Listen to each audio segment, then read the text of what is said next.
ವಿಶಾಲು ಅಡುಗೆ ಎಲ್ಲ ತುಂಬ ಚೆನ್ನಾಗಿತ್ತು. ಆದ್ರೂ ನೀವು ಊಟ ಸ್ವಲ್ಪನೇ ಮಾಡಿದ್ರಿ. ನಾನು ಅಷ್ಟೇ ತಿನ್ನೋದು. ವೀರು ಹೊರಡೋಣ ಅಪ್ಪ. ಆಗ್ಲಿ ಅತ್ತವ್ರೆ. ಅಮ್ಮವ್ರೆ ಇನ್ನೂ ಸ್ವಲ್ಪ ಹೊತ್ತಿದ್ದು ಮೊಮ್ಮಕ್ಳ ಜೊತೆ ಮಾತಾಡ್ಕೊಂಡು ಹೋಗ್ಬೋದಿತ್ತು. ಅಯ್ಯೋ ಈ ಮನೆ ದೂರ ಇದೆಯಮ್ಮ. ನಮ್ಮ ಮೊಮ್ಮಗಳನ್ನ ನೋಡಬೇಕು ಅಂತ ಅನಿಸ್ದಾಗ ಅವಳ ಹತ್ರ ಮಾತಾಡಬೇಕು ಅನಿಸ್ದಾಗೆಲ್ಲ ಬಂದ್ಬಿಡ್ತೀನಿ ಮನೆಗೆ.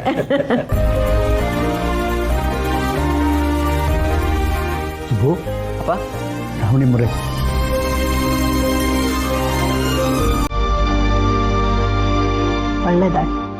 ಒಳ್ಳೇದಾಗ್ಲಿ.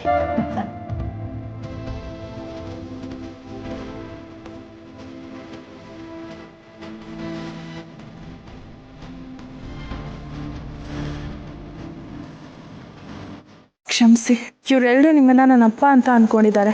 ಆದರೆ ನೀವು ನನ್ನನ್ನು ಮಗಳೇ ಅಲ್ಲ ಅಂತ ಹೇಳಿದ್ಮೇಲೂ ನಾನು ನಿಮ್ಮ ಕಾಲಿಗೆ ಬಿದ್ದಿದ್ದೀನಿ.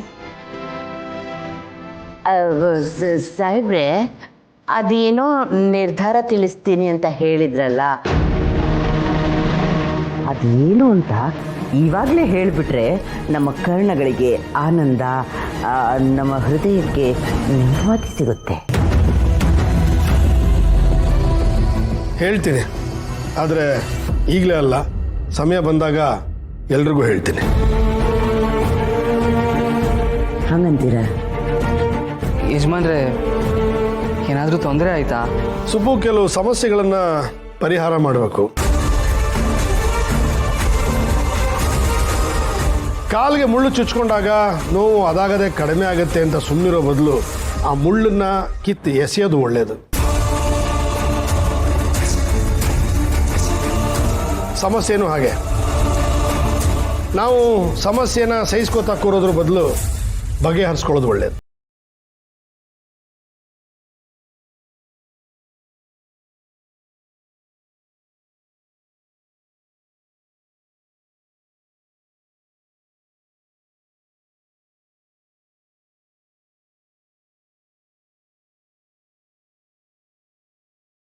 ಕಲೆ ಅನ್ನೋದಿರಬೇಕು.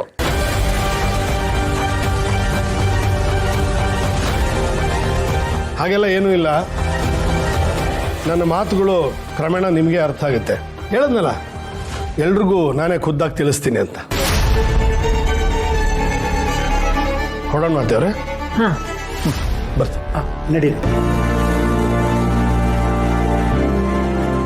ಅವಾಗವಾಗ ಬರ್ತೀರಿ? ಹಾಂ